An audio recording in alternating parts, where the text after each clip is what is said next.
This decision in REM has begun to change the manner in which the constitutional institutions operate.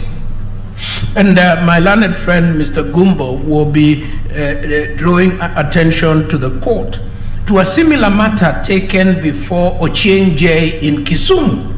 And Ochenje say, I cannot possibly interrupt this sort of process because the possibility that every court in every part of Kenya could be weighing in on this would create judicial mayhem.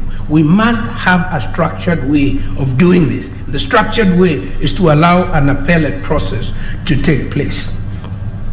Now we submit, my Lord, that the effect of the Biwott decision is that there was an authoritative pronouncement by a court of competent jurisdiction as to the appellant's quorum.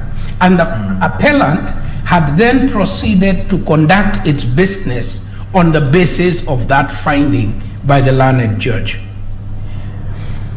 We submit that a declaration by a superior court on an issue in REM alters the status of the subject matter of the declaration. Therefore, such declarations can only be reversed by a court exercising appellate jurisdiction. And I know it is the tradition of this court, and I have been before many, many courts in which the judge says, my learned brother, my learned sister has pronounced himself on this point. I do not think it would be fair for me to try and give a different meaning to this statute, and therefore we should await an appellate process. So we do argue, my lords, that there is, in a sense, a matter of issue estoppel that was brushed aside by the court. The court brushed it aside without giving some context to what this would mean in practice. There are two cases that I don't want to go into because we don't have the time. The Supreme Court of Canada, in the same of Radal versus Saskatchewan, it is at page 156 to 157 of our bundle, and it deals with this issue. The court in Ames versus the Queen, page 172 of our bundle. We conclude our submission by reiterating that a declaration made by a court of competent jurisdiction in REM in a public law proceeding remains an authoritative pronouncement on the state of the law and can only be upset on appeal. And let me say this, my lords, with your permission. We have become used these days to saying it was a three-judge bench, it was a 5-judge bench, it was a 7-judge bench. With tremendous respect, nothing in our jurisprudence turns on the number of judges. We do it out of abundant caution, out of demonstrating how important, how significant a matter is. But the jurisprudence of a single judge is as important as the jurisprudence of a 5 bench. And they cannot therefore have been saying, we are 5, we have overruled you. Let me come to my last presentation so that I may give way to my colleagues to argue the other point. What is the jurisdiction of the High Court of Kenya under Article 1563? What is the jurisdiction of the High Court of Kenya under Article 153? I have submitted before, and I'm happy to submit it again, that there seems this our very well regarded constitution, and I must say a bit of my life was put into it over 5 years, and it is praised for many things all over the world: transformative, radical, and so on and so forth. This Constitution of Kenya 2010 does not rewrite the foundations of the law of Kenya, which remain as they have been since 1897.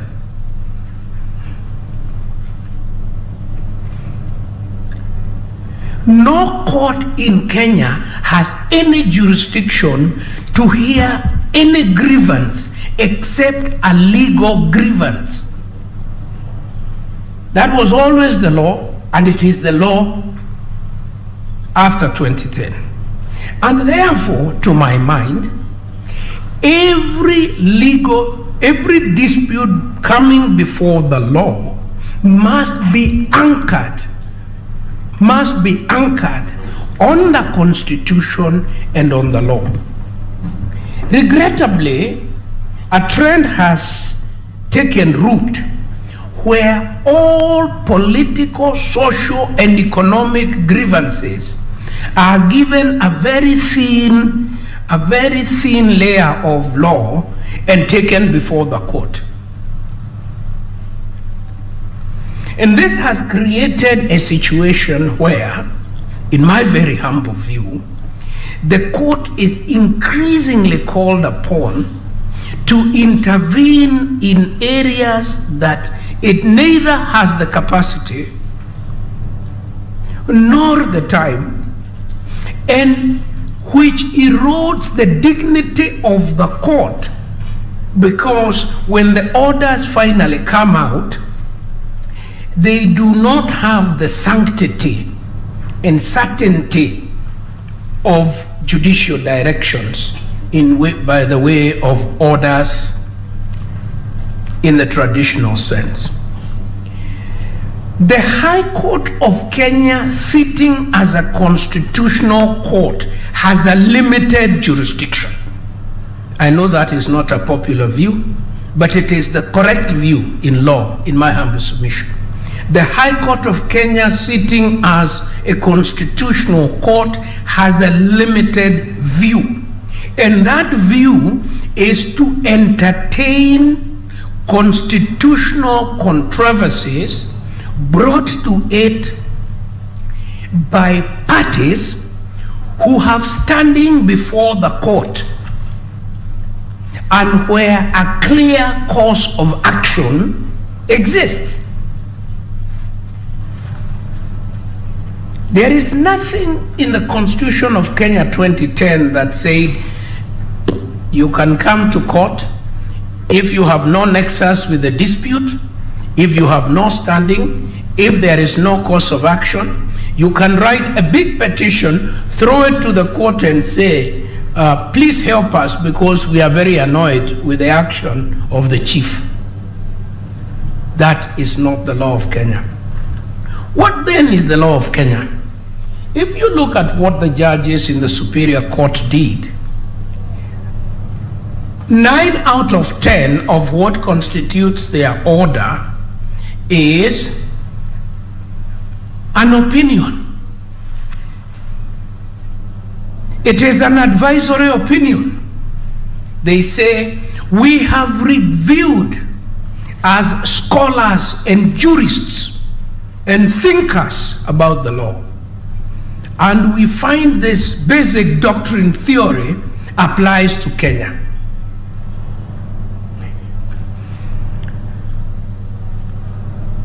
Who has that controversy? Who has that controversy? There isn't a controversy. There is an invitation by the petitioners for the High Court to sit as a philosophical tribunal and interrogate philosophical ideas and then declare whether they apply to Kenya. That is not... Counsel. Yes. Wasn't there a claim that there was a threat of violation of the Constitution? There was a threat, sir, of a... One of the petitions based on the perceived threat or violation of the Constitution, did that give them footing? No, sir. No, my lord. It cannot give them footing, because I think it is right for the High Court to say, we are squatters in Uhuru Park. But we've been here for 20 years.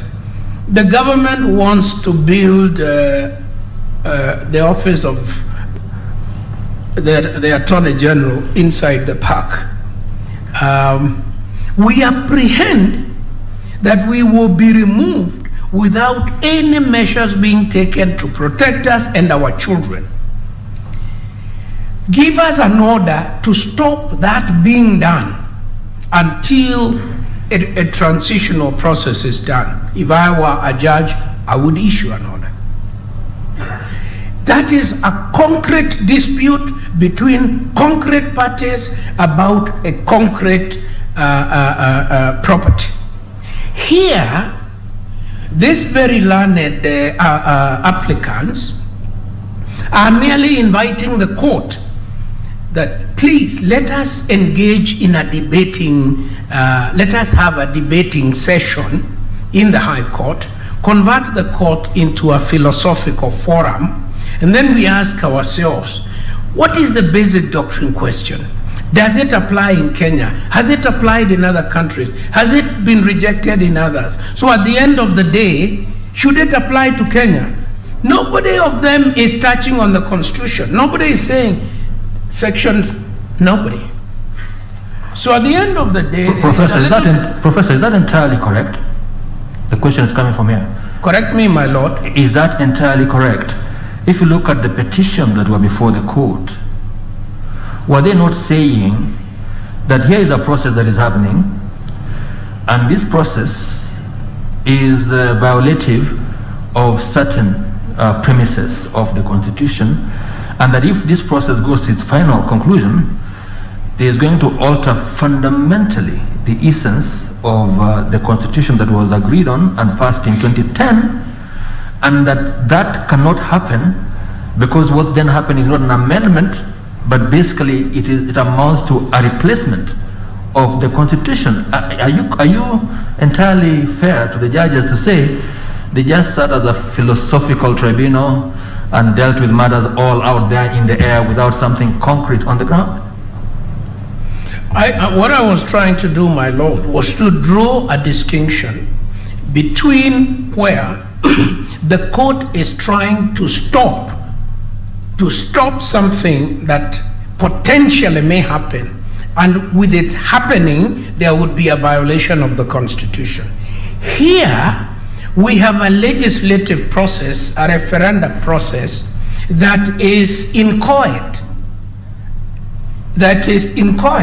And it's like saying that the court has issued an order to the Speaker of Parliament.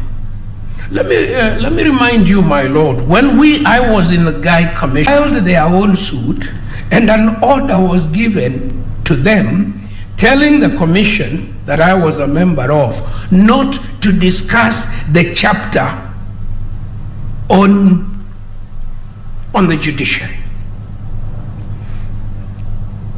Needless to say, that order was not capable of obedience. It was not capable of obedience, nor was it, in my very humble view, well-founded in law. It was a terrible case of judicial overreach, not to mention a terrible conflict of interest matter. In this matter, and I associate totally with my learned friend James Orengo, with whom I have not argued a matter on the same side for 20 years. So I am quite happy with this recent development. I am quite happy to associate with James Orengo's very, in my very humble view, very well thought out argument that a political process must be permitted to evolve politically. And a judicial intervention commends itself where that process is complete and a legal product exists to which the judges then say, this cannot be allowed to stand. Let me give you an example. One of the proposed changes is to bring in a judicial ombudsman. I personally don't know whether that is good or bad or whatever. But I can possibly see a day, if this referendum was successful, where somebody would come and say, I am attacking only section because as it reads now, it is inconsistent with that section and it undermines that framework. That would be a jurisdiction that I personally would entertain and would say the judges are the best people to speak about that. So, to my very humble view, the judges exercised a jurisdiction that the people of Kenya reserved for the Supreme Court. Only the Supreme Court of Kenya can issue an advisory opinion. The High Court decided to give an advisory opinion.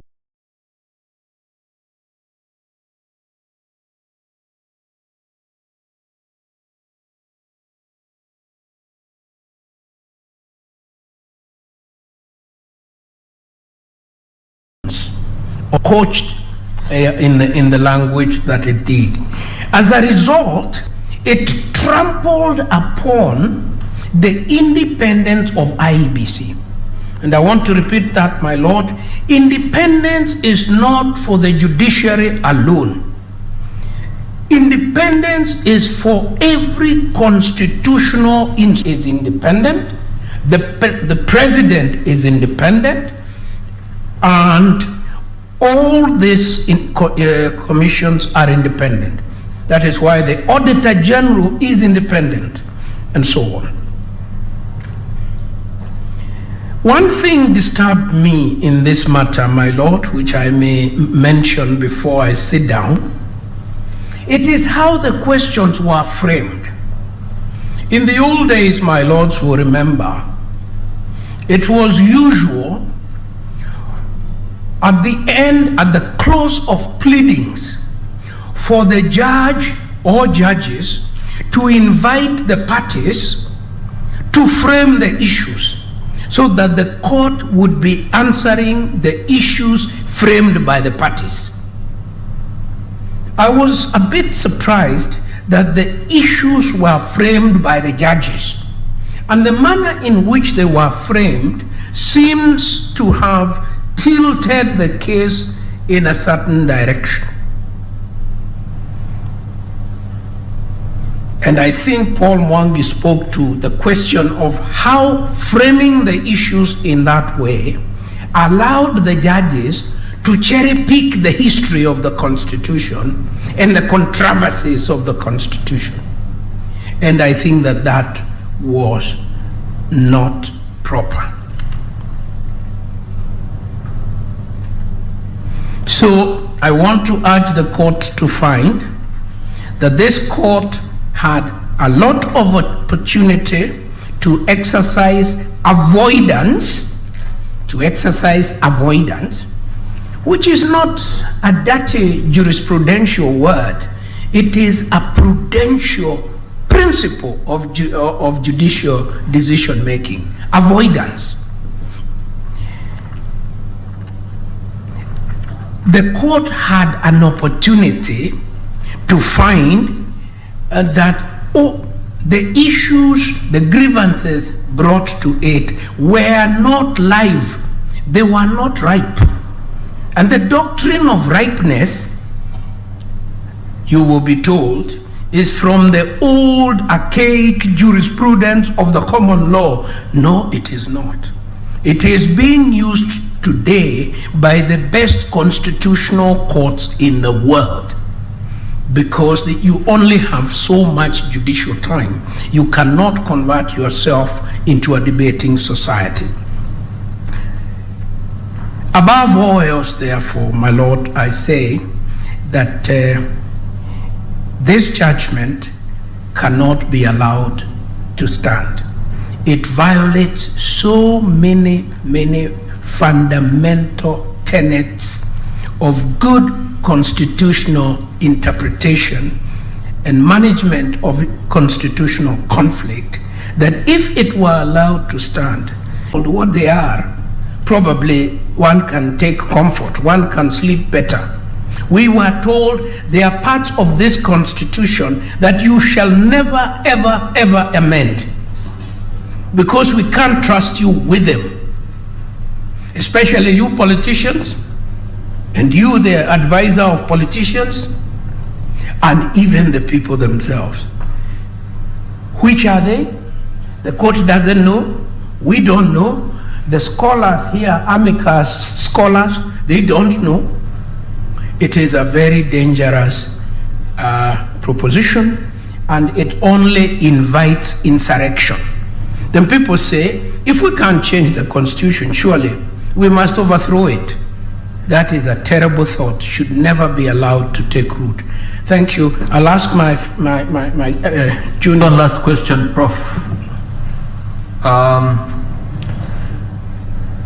Was it the finding of the judges that certain clauses in the Constitution provisions were totally incapable of amendment, or did they say they were not capable of amendment through the constitutive process, but only through the constituent power?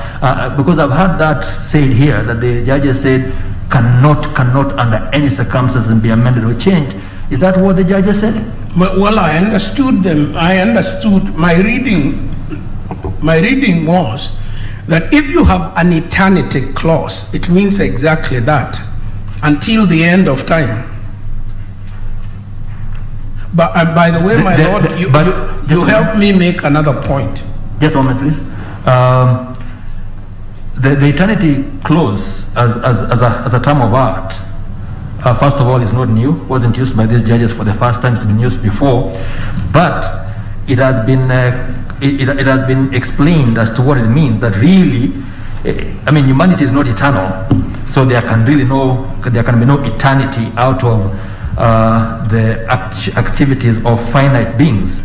But that what it means really is that it's not amendable but by replacement. Isn't that what it means?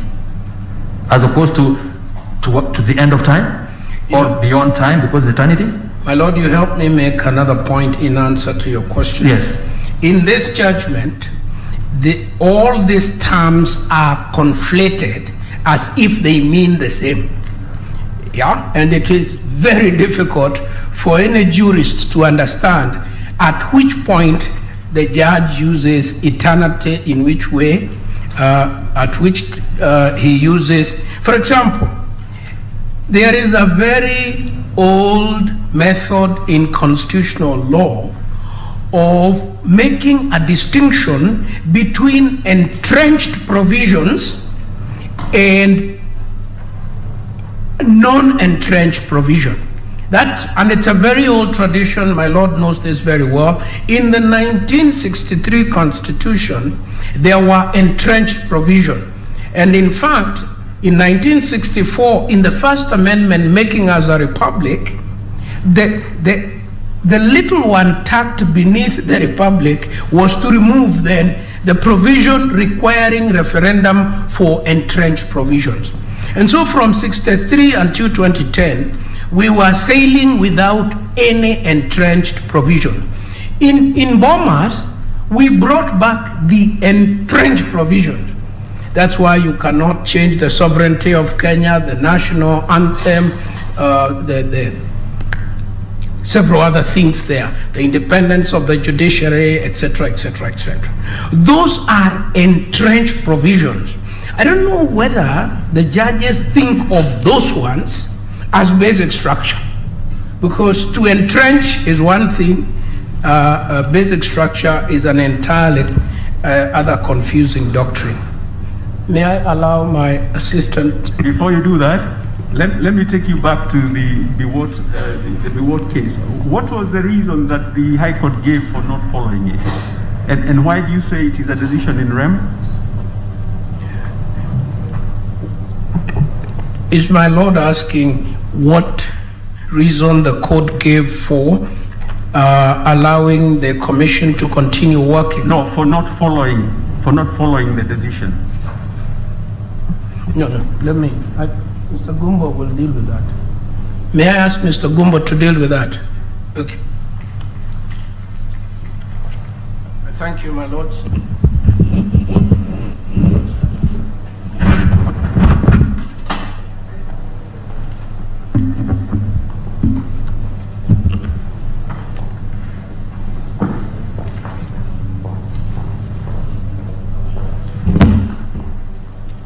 Good morning, my lords and my ladies. My name is Gumbo Eric. I will take this moment to address you on a number of issues, particularly arising under the second thematic area of the first appellant's written submissions. But before I get into that, perhaps I could start with the question that has been raised by my lord. My lord, when we say that those decisions are in rem, what we have in mind is, my lord, a decision issued in relation to a public law question does not apply to the parties who are before a court in that matter alone. If a constitutional interpretation is made this morning, my lords and my ladies, it shall apply to the matter that is before the court at that point in time, and it will also remain the law going forward until and unless changed by a different court. And that perhaps is the argument that we are making, that once that has been made, then really for consistency and good order, we need to have the other courts. The question is, yes, did the High Court justify why it was not following it? My lord, in my understanding, there wasn't a proper justification in any of the matters that perhaps we are handling.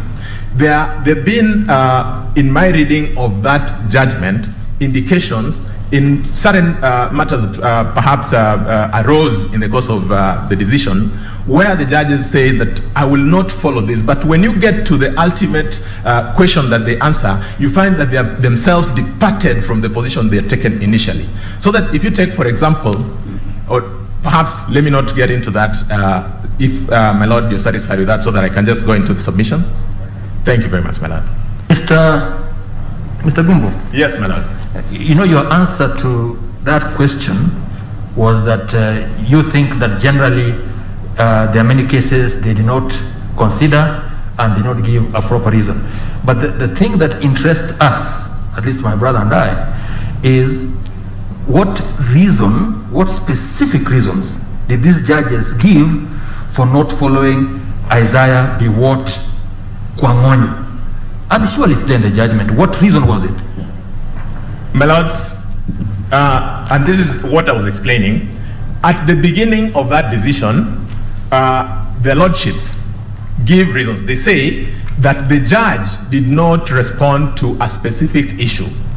Then what is of concern to us is that ultimately the finding is on the question of the quorum itself. In fact, when they make their final determination, it is on the question of quorum itself, which then is on all fours what Justice Okwenyi had made a finding on. And that is the position or the point that my learned senior counsel professor was making.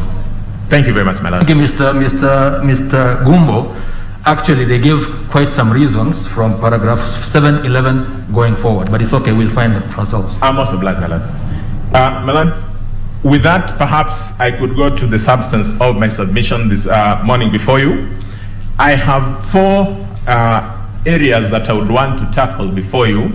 One of them is in relation to the meaning that should be ascribed to the provisions of Article 257(4) in relation to the obligation of the Independent Electoral and Boundaries Commission. My lords and my ladies, in responding to that question, I'll take two approaches. I will look at the text of the Constitution, and I'll then look at the issue that my learned judge, Justice Kiagi, had raised, the manner in which the Independent Electoral and Boundaries Commission applied the question specifically on verification.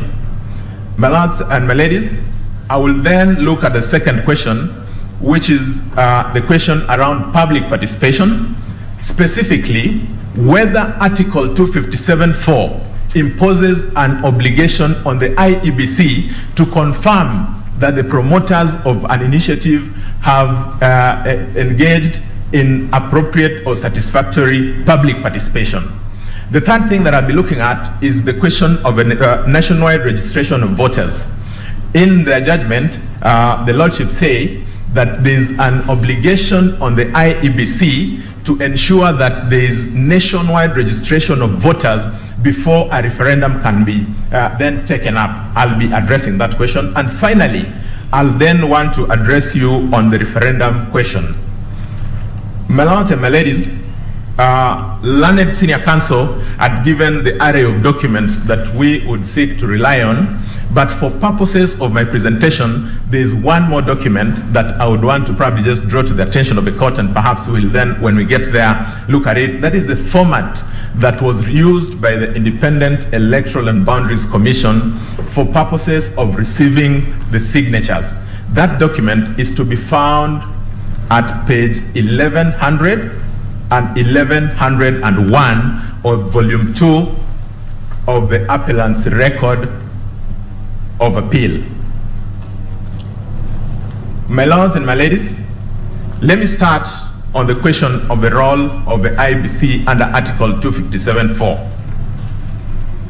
We are, my lords and my ladies, particularly concerned or aggrieved by paragraphs 733, 734 of the judgment of a superior court, specifically in relation to the finding that authentication, that the commission was also obligated to authenticate the signatures of the promoters of the initiative. My lords and my ladies, Article 257 speaks in a very broad way from an end-to-end perspective to the popular initiative as a route of amendment of our Constitution. It places various specific actors on that pathway that is between the Articles 257(1) up to where it ends at 257(10). In relation to what I have before you, my lords and my ladies, I would want to go specifically to Article 257(4), which is where the Independent Electoral and Boundaries Commission is given obligations under this Constitution, and that perhaps is what I would spend a bit of time addressing you on this afternoon. I had said that I would want to start by looking at the text of the Constitution. Learned Senior Counsel, Senator James Orengo, yesterday told us, and we agree with that position, that the best way to interpret a constitution is first by looking at the text of that constitution. My lords and my ladies, Article 257(4), if I may read, reads, "The promoters of a popular initiative shall deliver the draft bill and the supporting signatures to the Independent Electoral and Boundaries Commission, which shall verify that the initiative is supported by at least 1 million registered voters." My lords and my ladies, there is a comma after the use of the word Electoral Boundaries Commission, comma, then there's a pronoun which.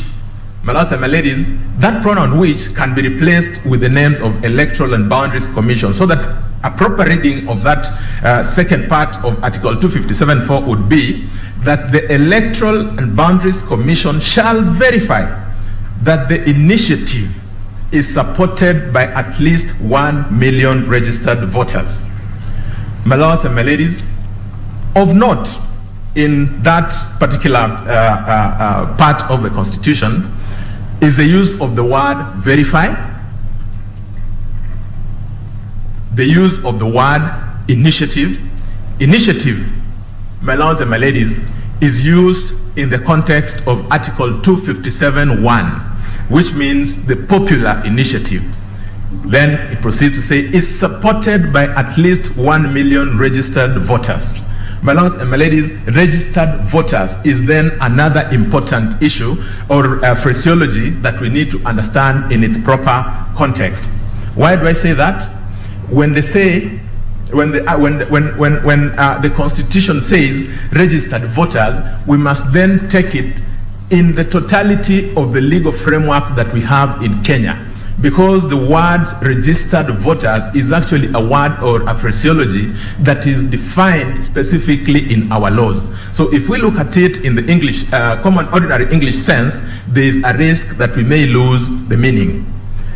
While at that, I would also want to say that, again, reading that part, which shall verify that the initiative is supported.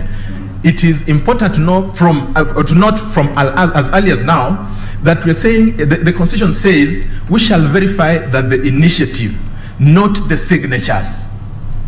Verify that the initiative is supported by at least 1 million registered voters. I'll pause at that, my lords and my ladies, for one moment. Just ask myself, why is this obligation reposed in the IEBC? My lords and my ladies, to respond to that question, because if it is a question of, for instance, looking at verifying the signatures, perhaps we would have said that the best institution would be the DCI, because they are able to, they have sufficient capacity to be able to do a forensic analysis of our signatures and any other material that is available to them, handwritten. My lords and my ladies, the reason why, in our view, the Independent Electoral and Boundaries Commission is then given this obligation under the Constitution is because they are the custodian of the architecture of our electoral platform. Specifically, my lords and my ladies, they are the custodian of the register of voters. The register of voters, my lords and my ladies, plays a central role in the understanding of the meaning that should be ascribed to Article 257(4). In our view, then, the use of the phraseology registered voters resonates very well with the fact of the existence of the register with the IEBC. And I will probably just take one step back, look back into the judgment, just find how the judges looked at that issue. At paragraphs 477 to 484, the learned judges of the Superior Court went into the history of how this specific article found its way into the Constitution. They went into a discussion running from the WACO draft all the way to the revised harmonized draft. The emphasis, and you'll get an opportunity to look at those paragraphs, the emphasis in running through all those drafts, and there was consistency, was on the fact of registered voters, not signatures. On this issue, my lords and my ladies, I think we read from the same script, even with the respondents. I will pick out one respondent. The 76th respondent, Morara Omoke, learned counsel, says at paragraph 51 of his submissions filed before this court that the drafters of a clause intended that it be invoked by citizen registered voters. I underline citizen registered voters.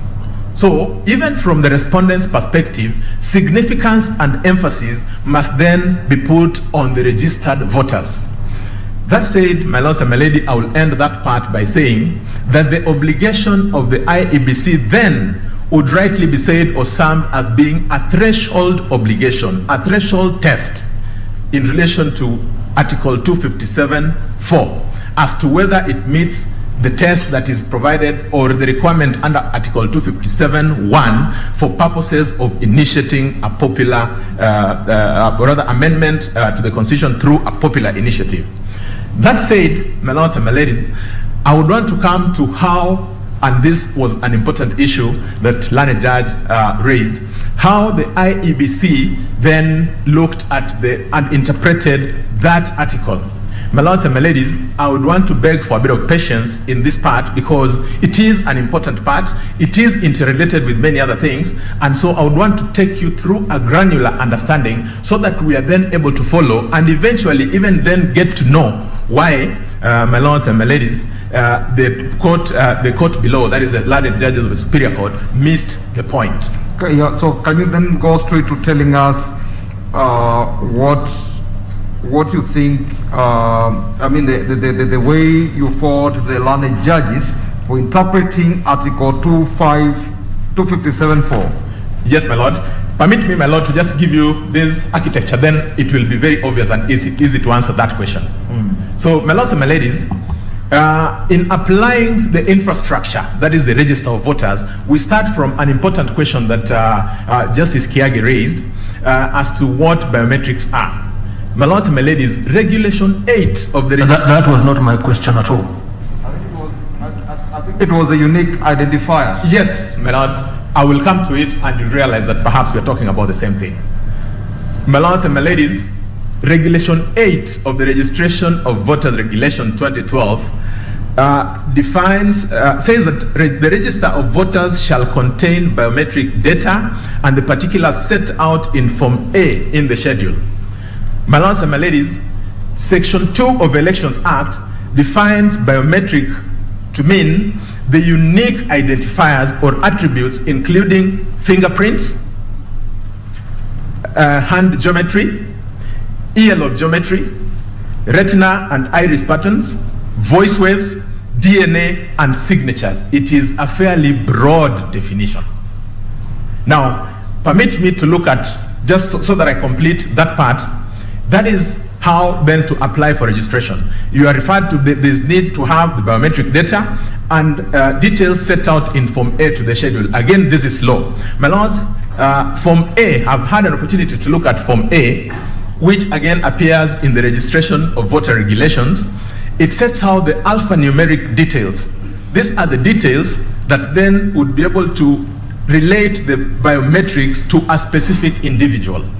My lords, these are details to do with where your constituency is, where your county is, where your ward is, where the registration center is, your surname, your other names, your identity card, your passport or identity or passport details, date of birth, sex, residential address, email address, and disability, if any.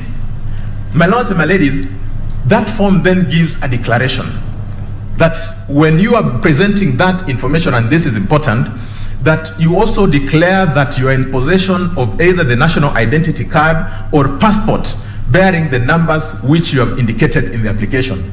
And secondly, that you also declare that the details that you've given are accurate to the best of your knowledge. My lords, armed with that information, how then does IBC go into verifying that the initiative is supported by at least 1 million registered voters? Learned Senior Counsel, Mr. Otiende Amolo, did give the background to that the promoters wrote to the IBC. The IBC wrote back to the promoters telling them that if you want to, the letter that came from the promoters was, please help us understand the format in which you'd want to receive the signatures. The IBC wrote back saying, thank you for your letter. If you want to give us the signatures, please present them in this format because this is what speaks to our infrastructure. My lords and my ladies, this perhaps will be the opportune moment to look at the template that was then created or shared by the IBC. I don't know whether the court assistants would be in a position to help us get that, or if it will take time, I could quickly just make a quick reference. Just refer to it. Just tell us the volume. Thank you very much, madam. Yeah. Now, the document is found, like I said, at page 1100 of volume 2 of the appellant's, first appellant's record of appeal. It has details, my lords, which run almost one for one to the details that are set out in Form A. That is, we have the name, we have the serialization, we have the name, we have the ID and passport number, county, constituency, county assembly ward, polling stations, mobile number, email address, signature or thumbprint. My lords and my ladies,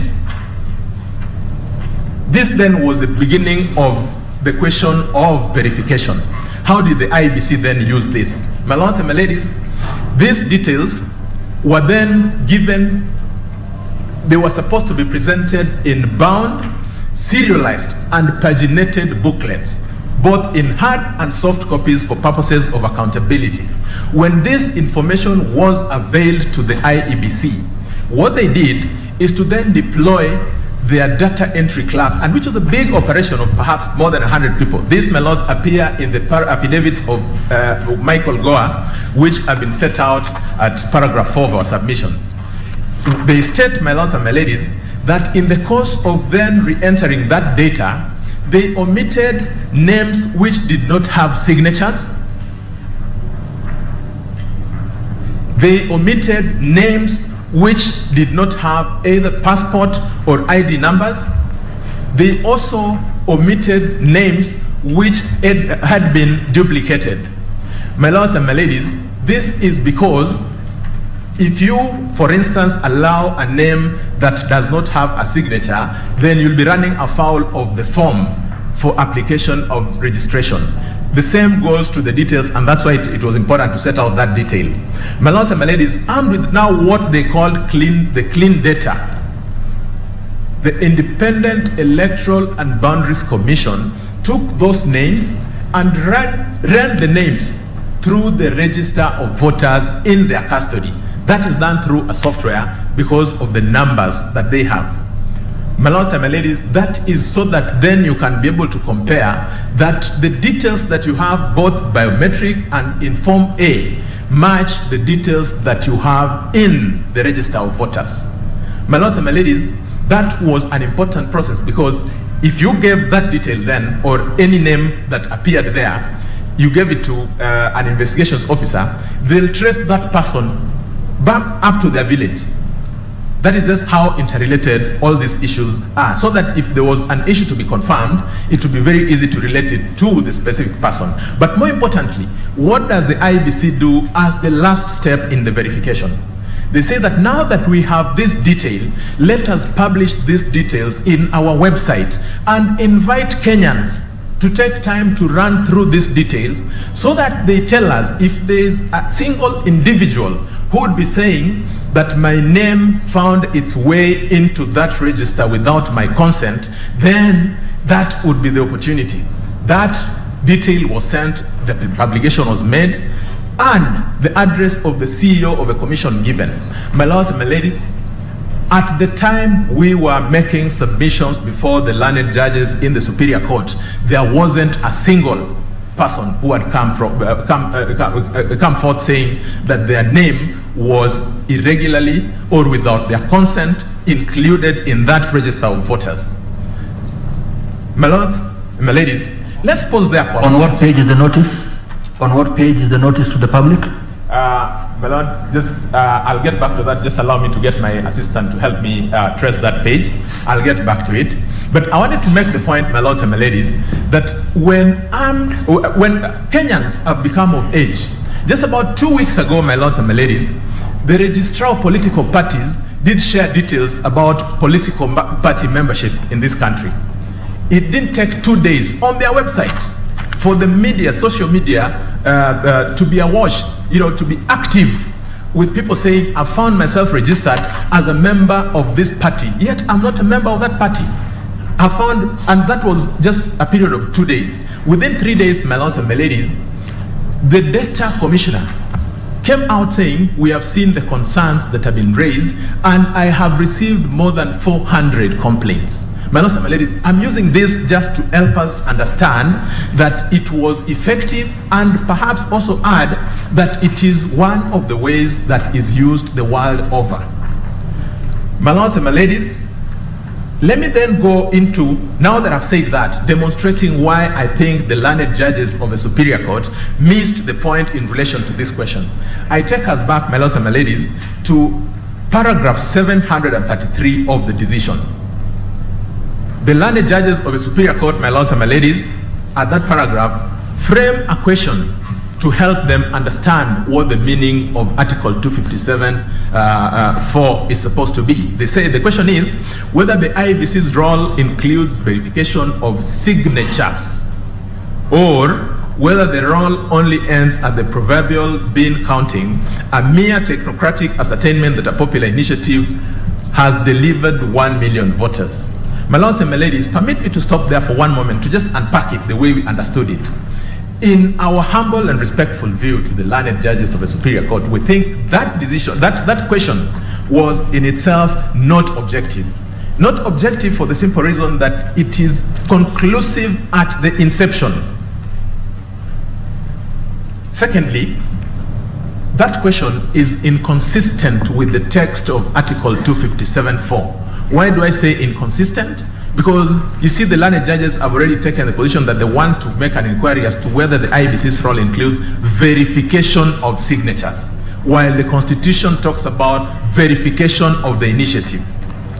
My lords and my ladies, our other concern is that the learned judges of the Superior Court frame this question without looking at what the IEBC did. And my lords and my ladies, I invite you to look at this. Is dealt with from paragraph 720 to paragraph 765 of the judgment. They don't make reference at all to what the IEBC did. Secondly, and this goes into supporting what learned senior counsel Mr. Tiende said earlier, that they didn't also look at the text. The entire of that part, paragraph 720 to 765, does not make reference at all to the text of Article 257.4. What happens, my lords, after that? At paragraph 734 of the decision, the learned judges of the Superior Court say that in order to answer this question, we go to the affidavit of Dennis Waweru sworn on the 5th of February 2021. This affidavit is sworn on behalf of the BBI National Secretariat, one of the respondents in this petition. What do we have to say about this, my lords? We say that after framing a question which in our view was not objective, they went to a wrong place to look for an answer again to the wrong question that had been framed. Why do we say a wrong place? Let's start from asking ourselves, who is Dennis Waweru in the context of these proceedings? My lords and my ladies, it turns out that Dennis Waweru, from whose affidavit the learned judges of the Superior Court went to seek an answer, had filed an application for joinder in a petition in Mombasa. That is petition E01 of 2020, the Uhuru petition. My lords and my ladies, the reason why we think that is important is in an application for joinder, the test is fundamentally different from a test that one would be looking at when they're trying to understand the meaning of an article from the Constitution, specifically if that application is not made within the context of that application. My lords and my ladies, this affidavit is to be found at pages 3110 to 3121 of volume 7 of the BBI's record of appeal. That is the record that Learned Senior Counsel Otiende Amolo was looking at. So, my lords, it is our submission before you that if the learned judges had wanted to get the proper context of this particular affidavit, the first port of call at the very worst should have been to the actor, that is the IEBC. My lords, in that affidavit of Dennis Waweru, the learned judges... Sorry, before you go to the affidavit of Dennis Waweru. Yes, my lord. What did the IBC said about that position? Was there a specific affidavit to do with the construction of Article 257.4? Yes, my lord. We have in our submissions referred you at paragraph 4 to the various affidavits, because they were filed in several petitions, the various affidavits of Michael Goa, and we have even stated the specific pages. So when you get a moment, you'll probably get, that is a place to look at to get them. And even the unpacking is at page 41 of our submissions. Counsel. Yes, my lord. It might be nice at this point, yes, my lord, for you to please address paragraph 737 of the judgment of the learned judges. First of all, if you look at 735, Counsel, yes, 735, you will notice they actually do talk about Article 257.4, which you say they make no mention of, but goes directly to 737. That is the report of your own client. Yes. As to what verification means. Yes, my lord. Yeah, if you could please address us on that. Thank you very much, my lord. My lords, the learned judges of the Superior Court get this attachment, which they are now making reference to at paragraph 737 from the affidavit of Dennis Waweru. That attachment is a letter from the Independent Electoral and Boundaries Commission in relation to the Okoa Kenya Amendment, Constitutional Amendment Initiative in 2016. My lords and my ladies, that one of the two things that we'll say about that is that that letter or that the findings that then the learned judges relied on in giving meaning to Article 257.4 were then applied out of context. Why do I say out of context? Because what the commission then said they did in that letter are equal, perhaps the same, almost word for word, with what we say in the affidavits of Michael Goa. Counsel, the please. difference is... Counsel, please. Yes, my lord. Just be direct. It's easier to just help us. Yes, my lord. The words in 737... Yes, my lord. You do not disown... We do not disown that report. Yes, my lord. You don't disown it. That We is do your not. client's... Those are your client's words with regard to Okoa, Kenya. Yes, my lord. Now, can you please help us to understand what your client said verification meant? So, my lords, two things that I would quickly want to say in relation to that. One, that in relation to Okoa, Kenya, we must then understand first that it didn't even get to the specific area around sending the signatures to the public because they didn't meet the 1 million threshold. But now, directly to your question, my lords and my lady, at paragraph 33 of that report, the then chairman of the independent Client said about what verification means. Do you have a problem with that? My lords, It's a very easy question. Please, what did they say? My lords, I understand you to say in that particular document, my lords and my ladies, the chairman of the commission in his findings said that verification includes verification of the signatures. In fact, Yes. what you say is that after reviewing practices in other jurisdictions, Yes. it was clear that a person mandated to verify signatures must satisfy herself or himself that the said signatures belong to the persons whose names appear against them. Yes, my lord. My question is, did that happen in this case? Yes, my lord. It did happen. Your client was able to satisfy itself that the signatures belonged to the persons against whose names they appear? Yes, my lord. Okay, thank you. Thank you very much, my lord. Please carry on. Thank you very much, my lord. So, I would want to end that point by saying that because the learned judges of the Superior Court looked at irrelevant factors, meaning the affidavit of Dennis Waweru out of context, which then would have led them to losing the context or the manner in which this should have been applied, and failing to take into consideration relevant factors, which in our view is the explanation in the context of what the IBC had given, they then reached a conclusion that was at variance with the Constitution. My lords and my ladies, I will want to then quickly move. Let me end that argument by saying this.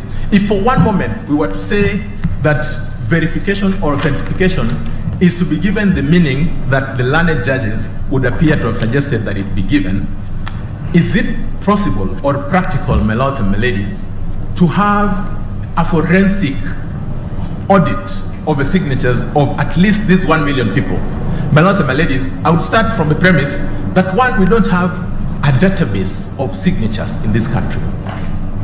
I would also want to add... Counsel, you just said they did, that they confirmed. Just all I'm talking about, my lords and my lady, is from the judgment there appears to be an indication that there should be a forensic. Okay. Yes, that is the difference. So, my lords and my ladies, I'm saying, if we went that direction of a forensic evaluation of the signatures, it would be a difficult assignment, it would be an impossible task. Speaking as a practicing lawyer, my lords and my ladies, whenever I'm faced with a document which requires verification, you send that document, my lords and my ladies, to the DCI to help you authenticate the signature or the handwriting. The shortest time it takes is a month. That is one document. If we have 3.4 million signatures that we received, would it be possible to give that sort of a meaning to that article? I rest it at that, my lords and my lady. I see my time is quickly running. Permit me to go to the second area of my presentation, which is in relation to the question of the separate registration of voters for purposes of a referendum. My lords and ladies. Sorry, I don't know that you're moving away from the area of the verification. Yes, I'm moving to the next.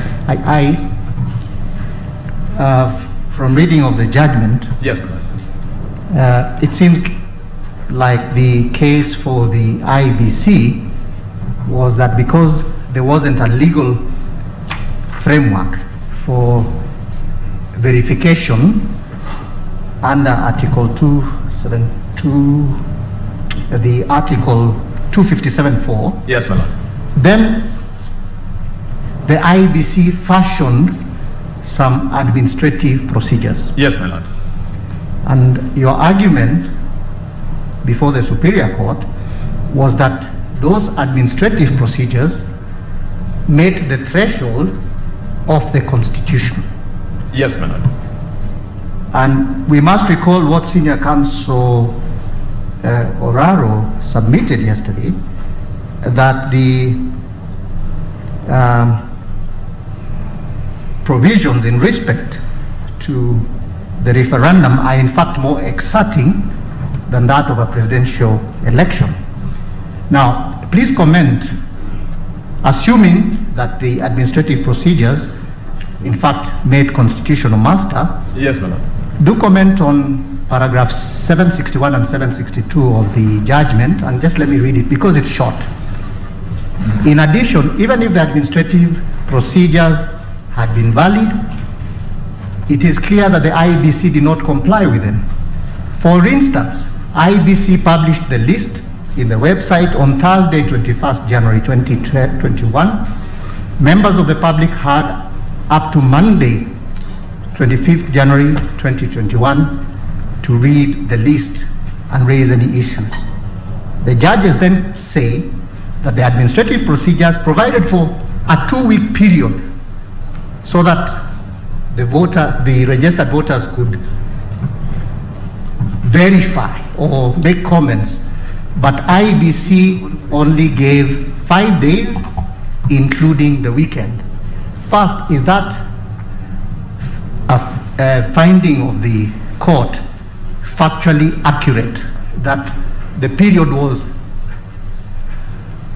shortened from 2-week period to 5 days? My lords, thank you very much for that question. Two things that I want to say about that. One is that my learned friend, Mr. Kipkoge, will be addressing you after me in great detail about the legislative framework, the legal framework. But in relation to the specific question that you asked, that is on paragraph 761, one of the issues that we'll be addressing you on is that the administrative processes have been mischaracterized. They've been mischaracterized and elevated to a position where they would fall to be under the Statutory Instruments Act, which they are not. These are internal procedures. Why do we say the internal procedures?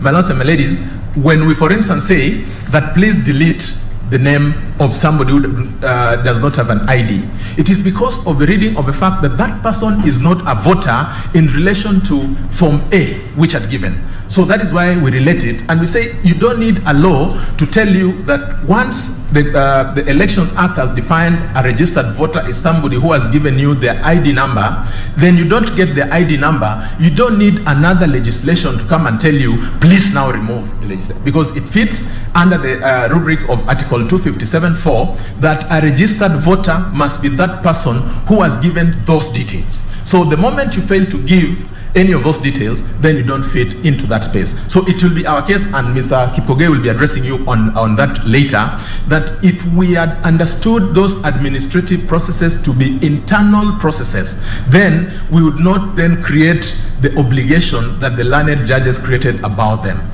To answer the second part of the question in relation to the shortening of the period, my lords and my ladies, there is need to create some flexibility to the institutions that we have. We have the commission receiving or sending out a notice that we will be happy to receive a complaint from any Kenyan who would say that their name was not included in this, or rather, their name was included without their consent.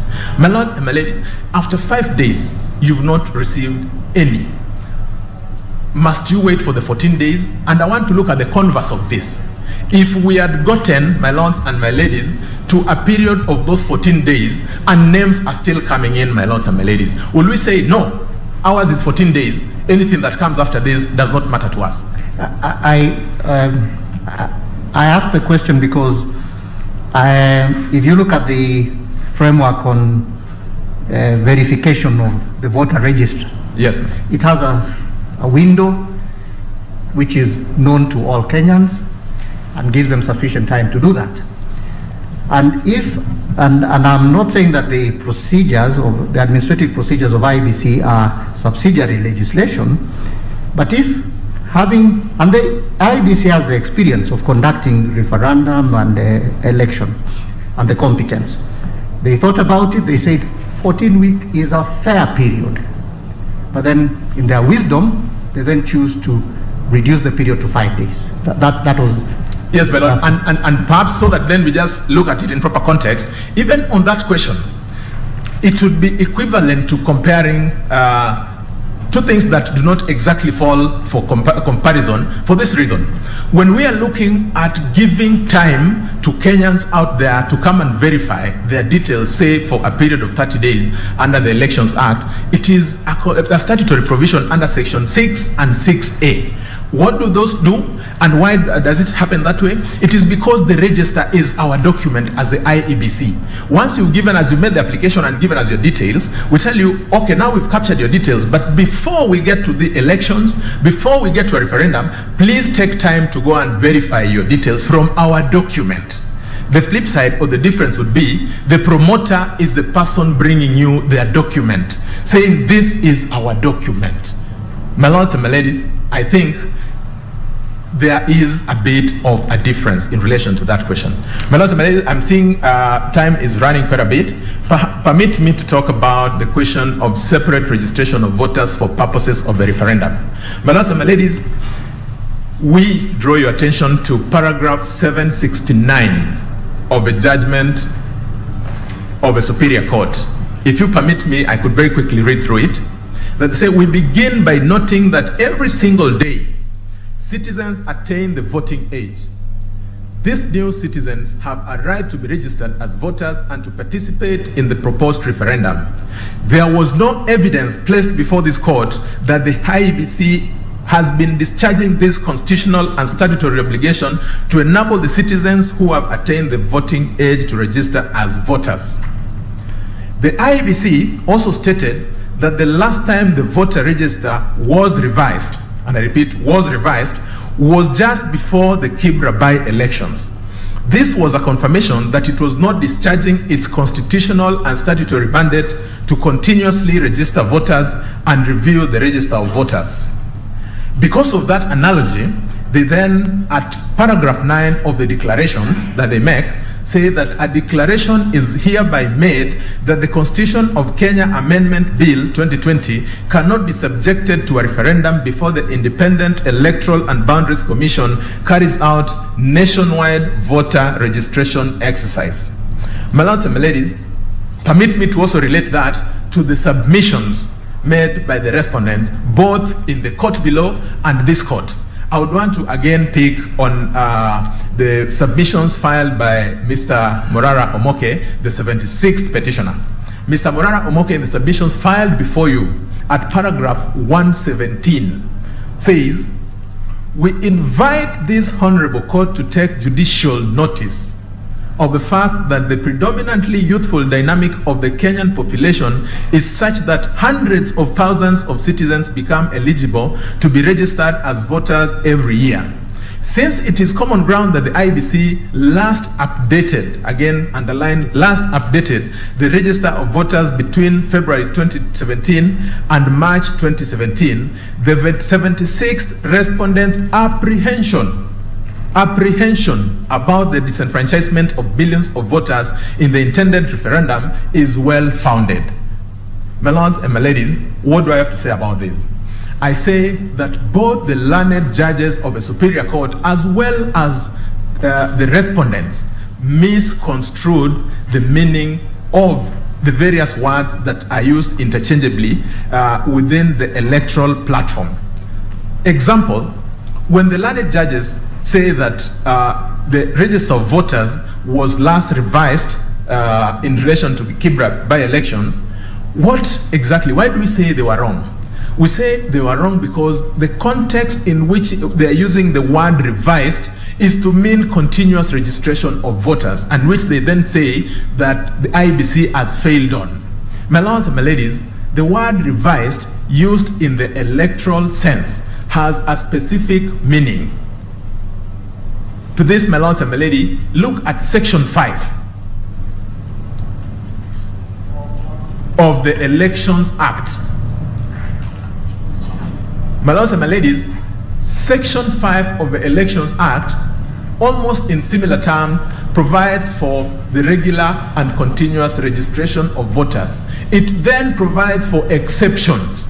The exceptions being that where you have a by-election, then the registration in relation to that, say, either county assembly ward or constituency will be stopped for a moment to facilitate that election.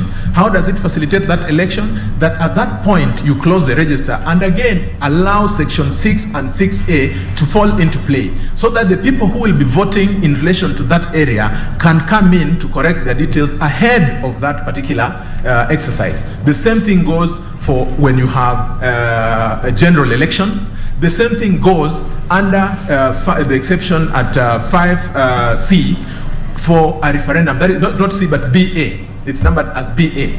So the word revised then as used in that context is for purposes of enabling section 6 and 6A to kick in. And so when the learned judges of the Superior Court asked the question, and it was a question that came from the court because it wasn't an issue, Kibra came in as an example. That when did you last, at that point in time, the last by-elections that had just been held were the by-elections in Kibra. And so then learned counsel then appearing for the IEBC made the explanation that the last time we revised the register of voters was in relation to the elections in Kibra. So that is not to mean and should not be equivalent to saying that there was no continuous registration of voters. My lords and my ladies, again, the same mistake. It's a mistake again of terminology is used by Mr. Morara Omoke when he says it is common ground that the register of voters was last updated. The updating that we're talking about here is different. And my lords and my ladies, I would invite the court to look at the provisions of Article 88.4a, 88.4b.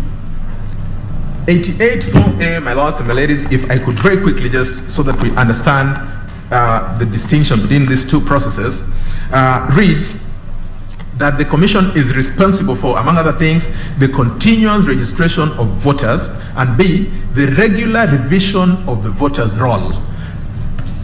Continuous registration of voters carries on, and my lords and my ladies, the IBC has 290 offices throughout the country which conduct this continuous registration of voters. Revision of the roll, on the other hand, is once you've mined details or data from the applicants who want to be enrolled as registered voters, you then periodically take that data and upload it to have the register of voters. That is a continuous process. My lords and my ladies, the question that I would want to ask now that I'm there, why do we, in resolving that question, start by asking, why do the learned judges of a superior court start by asking for evidence from the IEBC? If the case was a case that was presented by the petitioners, the first port of call, my lords and my ladies, as we know it, is he who alleges must prove. There was an obligation on the part of the petitioners in the lower court to then discharge that burden. My lords and my ladies, you'll have a moment to look at the record. There wasn't a single drop of evidence that was given in relation to the fact of there being no continuous registration of voters. And what did the IBC say about that issue? The question about registration of voters? Yes. My lords and my ladies, we have the replying affidavit of one Michael Goa, where Michael Goa states categorically that the registration of voters has been a continuous and ongoing process.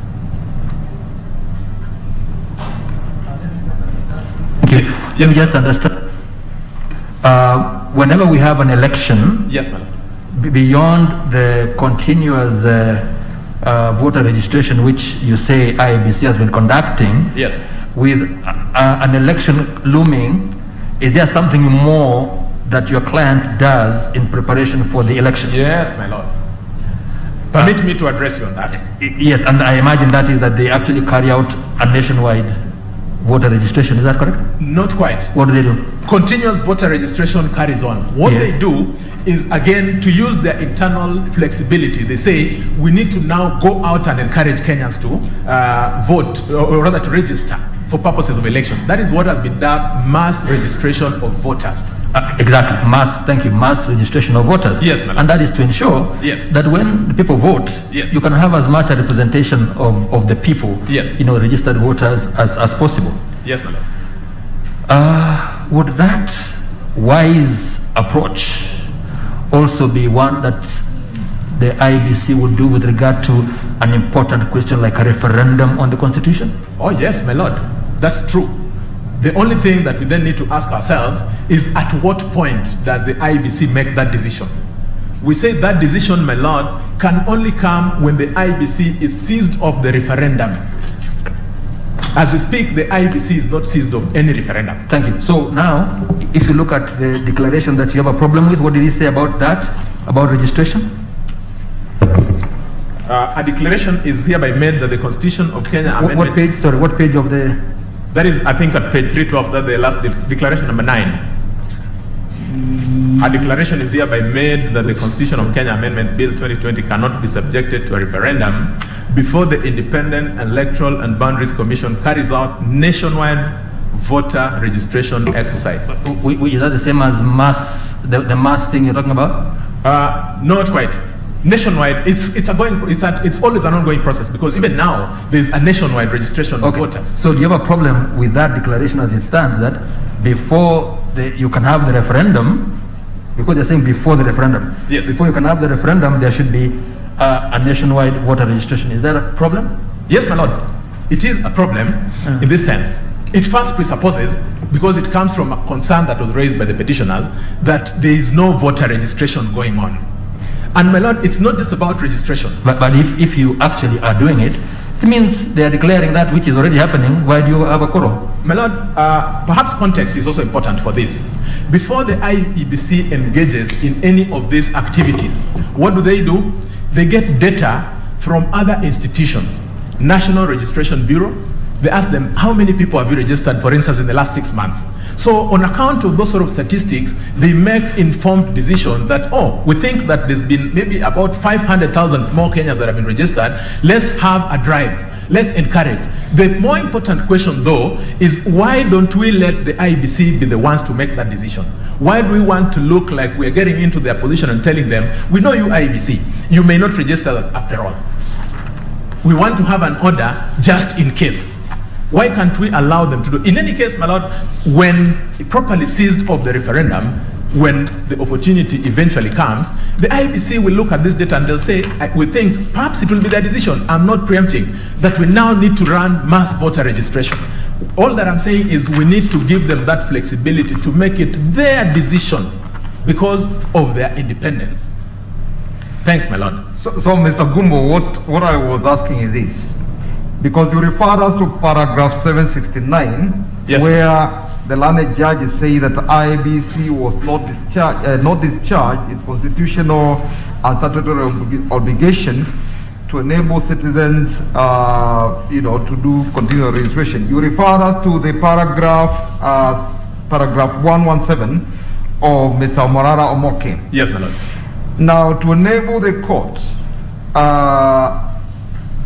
reach an informed conclusion or finding as to whether the learned judges were right in the words they put in page 769, can you please show me or show us the affidavit of Michael Goa where you said the contrary, so that we are able to place it in its context?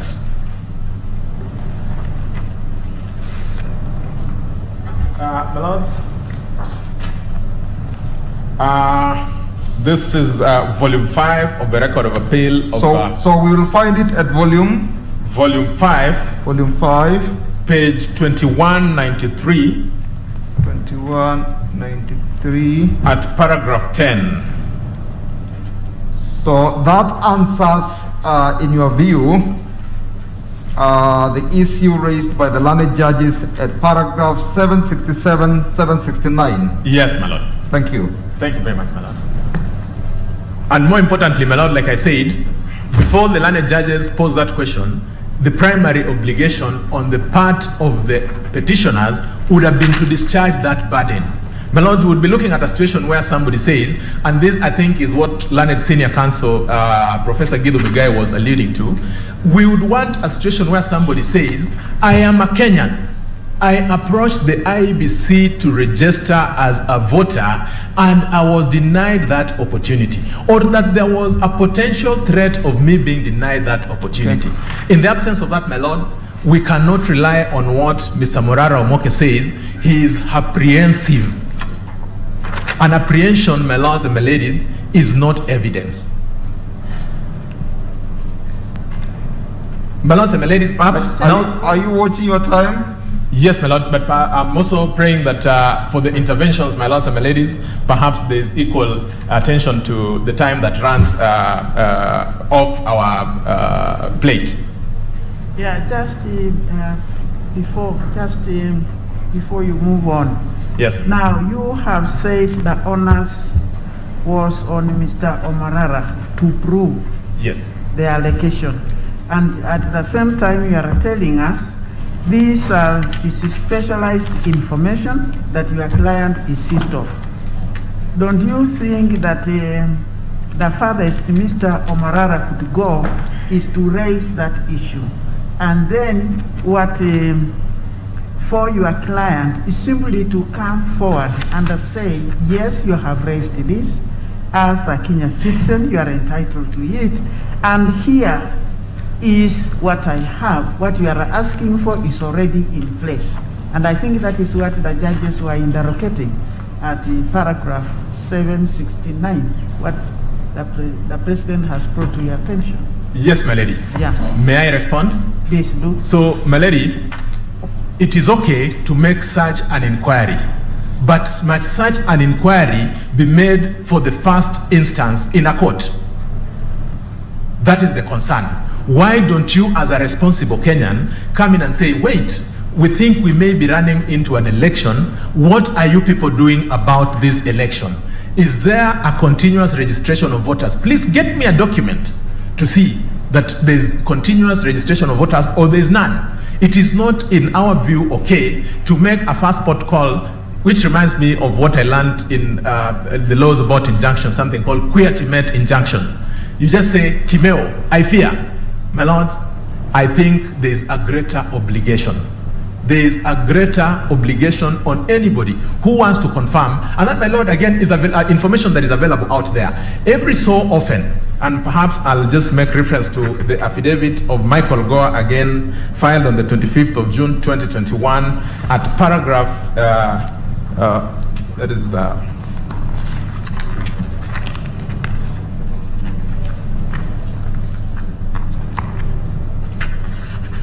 at paragraph 6, my lords and my ladies, attaching a gazette notice. My lords and my ladies, that gazette notice does one thing. Every so often, the Independent Electoral and Boundaries Commission, as a way of communicating to Kenyans, says that we have up to now gotten this number of registered voters. We have shared one of those gazette notices, so that then it is just confirmed, because it is a legal provision that it is that, my lords and my ladies, there is continuous registration of voters. My lords and my ladies, perhaps I would move then to the next part of my presentation on the question of public participation. Sorry, my lord. Thank you very much, my lord. So, on the question of public participation, specifically as to whether there is an obligation on the IEBC under Article 2574 to confirm that a promoter... Mr. Goa, please permit me. I'm so sorry about this. Yes.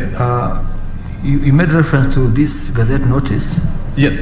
Which is attached to Mr. Goa's affidavit. Yes, madam. I just confirm that this is Gazette Notice number 2934 of 16 September 2020. Yes. Right? Yes, my lord. Now look at it. Yes, my lord. It says you are certifying the completion of the revision of the register of voters as at what date? This is as at 31st December 2019. 2019. Yes, madam. This is something that Mr. Goa filed here before us 2 days ago. Am I right? Yes. So you get an opportunity to indicate what you're doing with regard to continuous nationwide registration, and what you brought before us is an indication of registration as at 31st December 2019. Yes, my lord. Okay. And permit me to explain why. No, I just confirmed the date. Yes, my lord, but it is important that I contextualize it. All right. The obligation, my lords and my ladies, that is done periodically. So that, again, towards the end of this year, there will be a similar Gazette Notice issued. It doesn't mean that there's no registration going on. It's only that it can't be issued weekly. You issue it maybe after 6 months, you issue it after 1 year. Was there one indicating registration as at the end of 2020? My lords, I maybe would want to just confirm that from the clients. All right, thank you. Yes, but my lord, the position, as I indicated, what was the evidence that was presented by the other side? Why do we want to shift the burden to say we allege, prove? We must start from somewhere for sure. Thank you. Most obliged, my lord. Then on the question of public participation, we look at paragraph 577. The learned judges of the Superior Court say that additionally, the IEBC was under an obligation to ensure that the BBI Steering Committee had complied with the requirements of public participation before determining it had met the constitutional requirements for transmittal to the county assemblies. What do we have to say about this, my lords and my ladies? Simple. Article 257(4) reads, shall verify that the initiative is supported by at least 1 million registered voters. Where do we get this obligation and impose it on the IEBC from that article? My lords and my ladies, I have tried to interrogate the submissions that have been presented, even by the respondents, on that question of public participation. The closest I've come to is submissions filed by a learned friend, Mr. Harvey, which says that that obligation is to be found in the writings of John Locke, Baron de Montesquieu, and Professor Ben Nabweze. This is found at paragraphs 36 and 38 of the submissions that have been filed. My lords and my ladies, I want to pose the question. Would it be open for the IEBC to reject a bill together with more than 1 million signatures presented on the question of public participation? Would they object without attracting or fomenting a cause of action against them as imposing a condition that the Constitution does not contemplate? My lords and my ladies, it should not be taken that the IEBC does not appreciate public participation. The question of public participation is so important under the heart of IEBC. The only thing that we are saying is that that public participation must be context specific. In relation to Article 257(4), my lords and my ladies, that obligation does not lie with the IEBC. We've seen, if we read the entire spectrum of Article 257, we have obligations to the county assemblies, the parliament, and the grand extravaganza itself if we ever get to the referendum. That is the ultimate public participation. IEBC would be ill-equipped to get to a point of saying that we are rejecting your initiative because you've not given us minutes of meetings that you had or any other demonstration of public participation, because the Constitution at that point in time does not impose the obligation on them. To the flip side, my lords and my ladies, that would be a very good ground for somebody to raise if at the end of the day or at the end of this process, somebody files an application under Section 80 to 88 of the Elections Act to file a referendum petition. where somebody will be challenging the fact of there not having been sufficient public participation.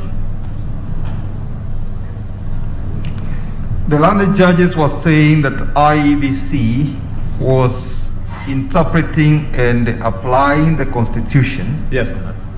And therefore the values espoused under Article 10 kicked in. What do you have to say about that? Yes, my lord, they kick in. But at what point, who has the tools to measure that? At that point in time, the requirement for purposes of confirming public participation is a requirement that if you read, and this is about holistic reading of the Constitution again, if that obligation to make that confirmation that there was public participation is reposed expressly in another institution, then it would be inappropriate for IBC to tell somebody that before you come to me, present me with three things. Get me a bill, get me 1 million registered voters, and also get me evidence that you had public participation. My lords and my ladies, that is stretching the meaning of the text of Article 257(4). And I think we've really had many interventions. But I understood, and maybe you could comment on this, I understood Senior Counsel Kambuni to say that in fact at the point when someone, and I don't want to use the word initiator, which you have a problem with, someone initiates the process under 257(1) and collecting the 1 million votes, there is no need for public participation. That in fact you can look for people who share the same view, friendly people, as long as you get the 1 million votes.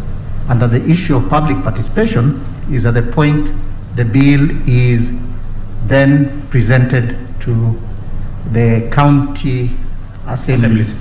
So, I mean, you could connect that. I don't know whether you have a comment. Yes, Article 257(1) is the one that then introduces that, my lords, the obligation under Article 257(1) is reposed in the promoters, so that if today we sat with your lordships, ladyship, as members of the legal fraternity, we say that we have looked at this constitution and we've specifically looked at Article 163(3)(a), the jurisdiction of the Supreme Court to make a determination on a presidential petition. And we think these 14 days are too short for that court to do that, to do justice to that matter. We need to expand or get that period expanded.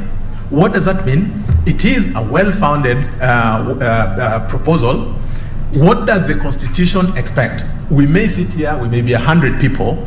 If you go to the IEBC today, you tell them this proposal makes sense. You say, all right, it might make sense to you, but because this Constitution is a document that is shared by Kenyans, can we get at least 1 million of you who think the same way so that we can engage Kenyans? So essentially, it's more of a trigger. So that you say, we've gotten 1 million people who think that there's need to expand for the 14 days, please consider them. Then the other Kenyans will be asked, oh, there's a proposal to expand this period. We then open it up to a debate. We say the reason why we think there's need for this proposal, or rather for this amendment, is so that the court can have perhaps 30 days, so that there's not too much pressure on the court. It will now be upon the actors in that space, the various actors, to engage in public participation at that point in time. That is my understanding of that provision, my lord. My lord, my ladies, perhaps I would quickly then run to the last question about the referendum question. On this issue, my lords and my lady, paragraph 611 of the judgment, the learned judges of the Superior Court say, we have been asked to determine whether Article 257(10) requires all the specific required amendments to be submitted as separate and distinct referendum questions to the people in a referendum ballot. My lords and my ladies, the learned judges of the Superior Court then go on to make a finding, that is Declaration 18, that a declaration is hereby made that Article 257(10) of the Constitution requires all specific proposed amendments of the Constitution to be submitted as separate and distinct referendum questions to the people. My lords and my ladies, why do we, as the IEBC in particular, why are we aggrieved with that finding? One, I would want to ask the question, the learned judges of the Superior Court, they were invited. First principles, whenever you're invited to make a determination, you ask yourself, and this is the point that learned senior counsel Professor Gidu Muigai was making, you must ask yourself whether you have the jurisdiction to make that determination. It is not just a question of saying a question was presented to us. Satisfy yourself. My lords and my ladies, we say that because in the absence of a controversy, you present such a question to the IEBC, then you are at best inviting them to exercise advisory jurisdiction, which they do not have. I then ask myself the question related to that. What was the controversy that was presented for the determination of the learned judges? My lords and my ladies, at the second paragraph after the learned judges, I think paragraph 612, the learned judges find a report. They say that the petitioners cited the final report of the Independent Commission on Referendums on this question from the University College of London. My lords and my ladies, how is this report to form a controversy that is being discussed in a court of law in Kenya?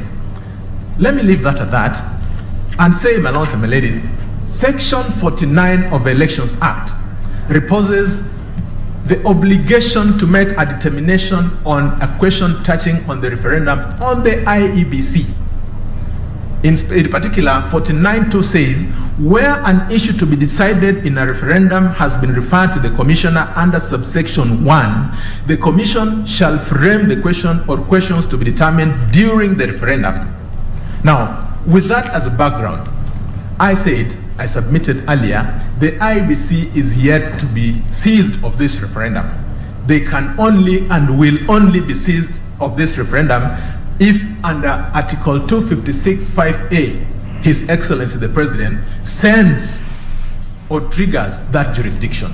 So before that arises, it is then our humble submission that it is premature to expect the IEBC to have engaged in that question. My lords and my ladies, it is our submission that that issue was not ripe for determination before the learned judges of the Superior Court. My lords and my ladies, again, it is important to note, and this is a point that learned senior counsel Professor Gidu made very well, the IEBC is an independent institution. They cannot be, and we cannot have a situation where what they're supposed to be doing is being discussed away from them and a direction given to them that you shall, at the point of dealing with the referendum question, do A, B, C, and D. My lords and my ladies, this, in our view, is an inappropriate application of the Constitution. And my lords and my ladies, I am not alone in saying that. A member of, a honorable member of the bench, Justice Fred Ochieng, in a case that we've referred to time and again throughout this decision, that is a decision in Titus Alila, and it's cited as one of the authorities that appears at page 230 of our bundle and digest of authorities, when faced with a similar question on the issue of referendum, had the following to say. At paragraph 57, Justice Ochieng says, Section 49 of the Elections Act gives to the IEBC the mandate to frame the question or questions to be determined through a referendum. At paragraph 59, the learned judge says, this court cannot purport to give the IEBC directions on exactly how to carry out its responsibility in that respect. The last paragraph, in a bold statement, it says, if the court were to give generalized directions to the IEBC when it had not been shown that the commission had started from a path not established by law, that would constitute a blatant interference by the judiciary in the constitutional mandate of an independent commission. My lords and my ladies, that decision was presented before the learned judges of the Superior Court. We have seen the declaration that they made. We leave it to you, my lords and my ladies, to make a determination. on my feet, my lords and my lady, I would want to make a plea that on that question, and it reminds me or takes me back to the to the question that Justice Gatemu Kairu asked. When faced with such a situation, would it not be right to have a setting where there is a harmonious way of facilitating institutions to work with what I would call clear directions from courts in terms of court judgments? My lords and my ladies, what am I saying? I'm saying it places independent institutions in very awkward positions when today there is a judgment that could come from Judge X in a place Y. Tomorrow, another decision touching on the same issue, constitutional interpretation, again from another judge. It leads to a situation where we will be forum shopping. My lords and my ladies, that is not the sort of practice that we want. In fact, as a practitioner of law, my lords and my ladies, I've been put in a place where sometimes it is difficult to even advise a client. You advise, you give a written opinion, but you must timestamp it. Why? Because if you don't timestamp it and issue a disclaimer that my opinion is valid up to the time I'm signing this decision, another contrary decision will come from somewhere. And my lords and my ladies, you'd be accused of having misled an institution. Our proposal, my lords and my ladies, is that when dealing with these sort of issues, particularly interpretation of a question of public law, it could be a constitutional interpretation. My lords, my ladies, you may want to give guidance in how then the court below you, the learned judges of the superior court, can apply or exercise their jurisdiction without creating hardship to the institutions that depend on them for guidance and interpretation. An example would be the Lady Justice Okwanyi says that IBC, you have jurisdiction. Please you have quorum, carry on with what you're doing. So they then go on to make arrangements, do this, do the other in relation to their institution. Shortly thereafter, they told, wait a minute, whatever you did in the hope that you had jurisdiction is actually null and void. What does that do to institutions that then are expected to apply the law? It then places them in a position where the man in Kangemi bus would start doubting the ability of these institutions to work the way they should work. So it is a really important question to ask. Let us have, my lords and my ladies, a Titus Alela moment. Let's have a guidance on this very pertinent issue. My lords and my ladies, with that, I think I'm only left with 15 minutes. Permit me to allow my learned friend, Mr. Moses Kipkogei, to address you on the other matters. I'm most obliged for your patience. Thank you. Mr. Kipkogei, it looks like you have only 15 minutes.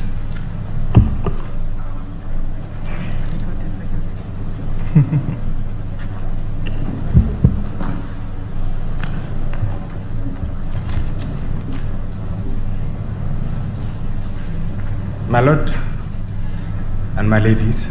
Just state your name for record, and you may want to lift up, to raise the microphone. My name is Moses Kipkogei. I join Attorney General Emeritus Professor Muigai and Mr. Gumbo in appearing for the IEBC. I will try my best in the remaining time. Are you able to adjust the microphone so that it is kind of... Yes. It's an issue to do with height, my lord. I should perhaps have had a longer podium. My lord, I will address my lord on three elements which arise from the decision of the Superior Court in relation to the declaratory reliefs which were granted by the court. And that relates, my lord, to declaration number 11, declaration number 12, and declaration number 17, which are contained at pages 71, 67 and 71, 68 of our bundle of our record of appeal.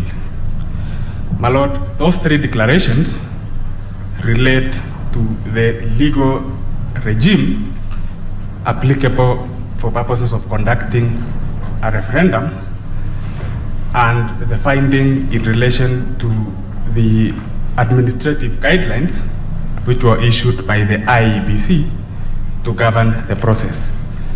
I note, my Lord, that Malanet seniors who've addressed you ahead of me have touched on those, and I will try to touch on areas which they did not touch on. But before I do so, my Lord, allow me to address you on just one aspect which arose from Mr. Gumbo's submissions in relation to the interpretation to be accorded to Article 257, sub-Article 4. My Lord, the learned judges of the Superior Court expended quite some considerable effort in unpacking the phrase verification of signatures. My Lord, that phrase does not exist anywhere in the Constitution.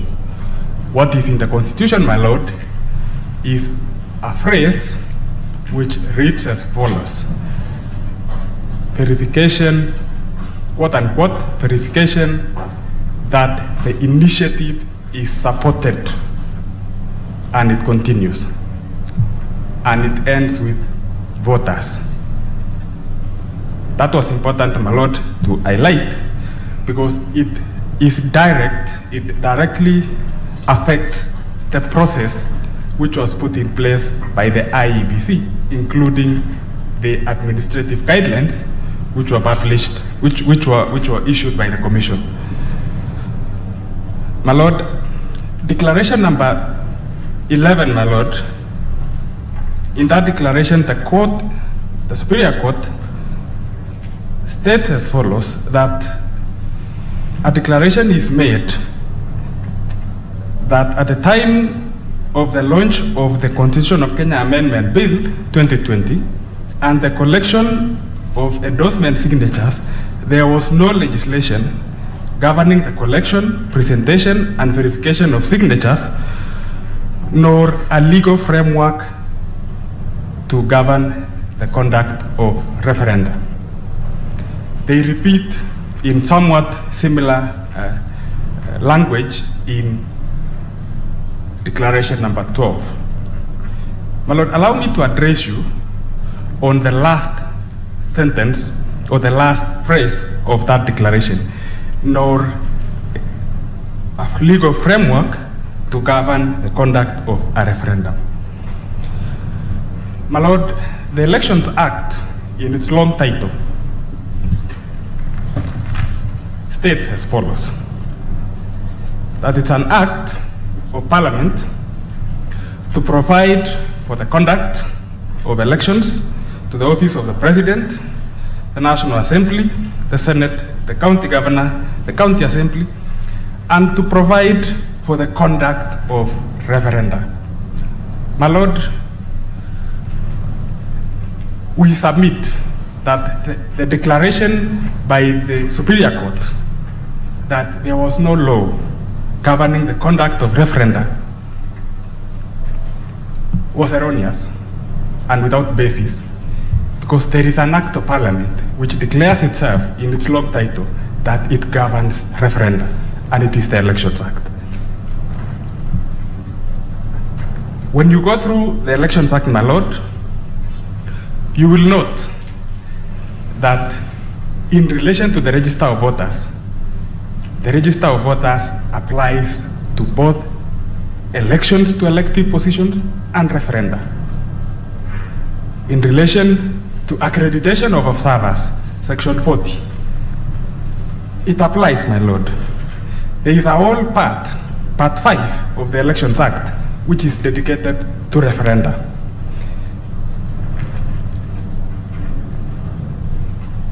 There is a whole chapter dedicated to dispute resolution for referendum processes, running from Section 88, my Lord, to Section 103 of the Elections Act. The Electoral Code of Conduct, which is a schedule to the Elections Act, applies not only to elections but also to referenda.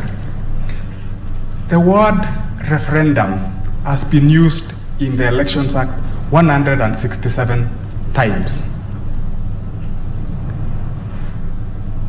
My Lord, Election Offences Act applies not only to elections, but also to offences committed in the course of referenda. The Election Campaign Financing Act, my Lord, also applies to referenda. How then did we end up with a finding by the Superior Court that there is no law governing the conduct of referenda in Kenya? My Lord, that was an erroneous finding, and we will be asking you to set aside that declaration without much ado.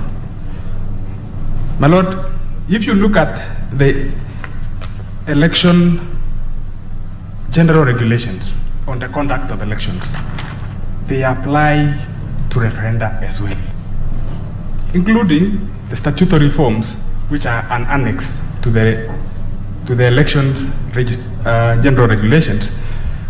In fact, one of the forms, my Lord, is a sample ballot paper for the referendum, Form 30, which is provided for in the elections general regulations. My Lord,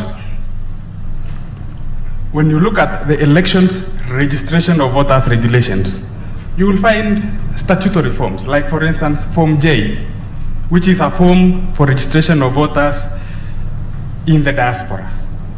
That particular form applies to voters who wish to vote in the diaspora and contains an express limitation that those voters who wish to participate are only limited to participate in referenda and presidential elections.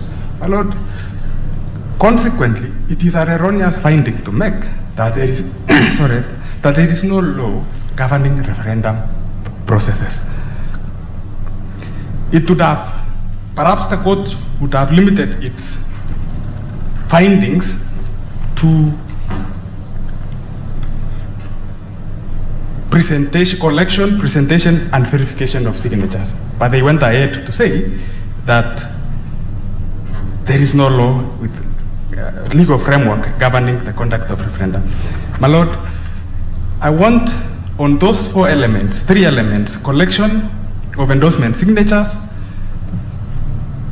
presentation and verification of signatures, my Lord, to associate myself with submissions of counsel who have submitted ahead of me and submit, my Lord, that Article 257, Subarticle 4 is self-executing in that regard. It says what it says. It permits no laborious interpretation. It directs promoters of the initiative to submit the bill with the accompanying signatures to the Commission, and the Commission shall verify that that initiative, it is the initiative which is being verified, is supported by 1 million registered voters. There is no requirement for a forensic analysis of signatures. It is a confirmation that the persons who are said to support the initiative do support the initiative. And it takes many forms, my Lord, and we've elaborated in our submissions the mechanisms which are available and which have been tested worldwide for the verification of signatures to support an initiative. It is not, as Mr. Gumba has put it, a process where investigators have to be called in to check whether the signature belongs to that particular person in the sense of an investigation under like a criminal investigation. My Lord, allow me to spare my remaining 5 minutes to address you on the administrative procedures which were published by the Commission. My Lord, under Regulation 100 of the Elections General Regulations, the Commission has been donated power by Parliament to publish guidelines in the Gazette. And when the Commission is minded, as an EMB, to publish guidelines, they do so. With respect to the guidelines which I alluded to in the judgment of the Superior Court, the Commission did not publish. It was not because for want of power or lapse in its processes that they did not publish. It was deliberate because they are internal rules. They are meant for use by itself. You will have occasion, my Lord, I do not have time to take you through those regulations, but you will notice, my Lord, that it is in the nature of a standard operating procedure issued by commissioners to its secretariat. How it landed in this court and became a subject of challenge, my Lord, is, you will notice from the record, my Lord, that a request was made by the 82nd respondent, Uhuru. And they asked, do you have any guidelines which you use to verify signatures? And there was a response from the Commission. Yeah, oh yes, we have regulations, we have guidelines, our internal guidelines. They took those guidelines together with a letter from the Acting Commission Secretary of the IEBC and challenged it in court. That is how those guidelines have landed before you. But otherwise, they would have been at anniversary towers, not subject of challenge. They are internal to the Commission. They are manuals, internal manuals for the Commission, standard operating procedures. They have not acquired and were never intended to acquire the status of a statutory instrument within the meaning of the Statutory Instruments Act or Cap 2, Interpretation and General Provisions Act, and consequently, they should not have attracted the order which was, the declaration which was issued under Declaration number 17 of the Superior Court's declaratory reliefs, and consequently, my Lord, we will ask you to set aside those declarations. My Lord, allow me to spare the last minute to clarify one issue which was addressed by Attorney General Emeritus with respect to the existence of unamendable clauses and whether the High Court made a finding to that effect. I'll just refer you to the appropriate paragraph in the judgment of the Superior Court.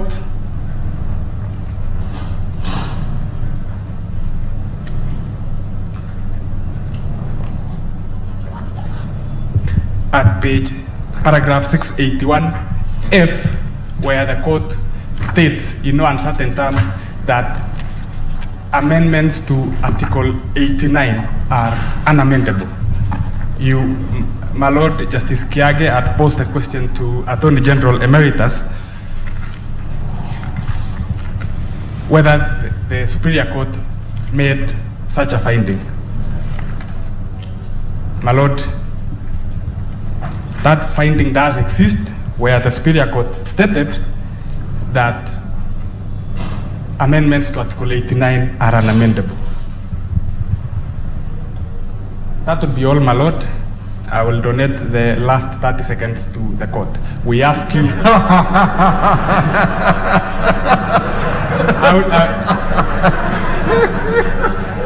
I will ask my lords to allow our appeal. Set aside the judgment of the Superior Court. Thank you for your generosity, Counsel. Thank you, my Lord. Thank you. Now, on that happy note of a donation of time to the court, we have, I think, one appellant remaining only. Is that so, Senior Counsel Mr. Tonyi? Yes. And you said you would take 1 hour because you donated 1 hour. Just 1 hour, perhaps with a bit of concession from the court, a few more minutes. So you have like 25 or 20, about 20 minutes or so. You can start before we rise it. Okay. All right. I think we break now. We break now.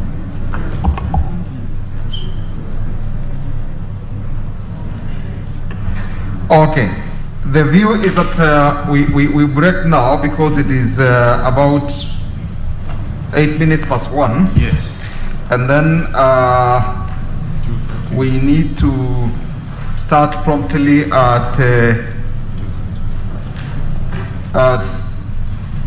1 hour after this time that we are joining. In the morning we had an unusual occurrence where council were late for quite some time. I think we need to manage our time appropriately. So we are now going to adjourn at 10 minutes past 1. I suggest we reconvene exactly at 10 minutes past 2. I was going, my lord, to request you, your lordships, to allow us a little bit longer time. This is lunch hour. We come at 2:30. If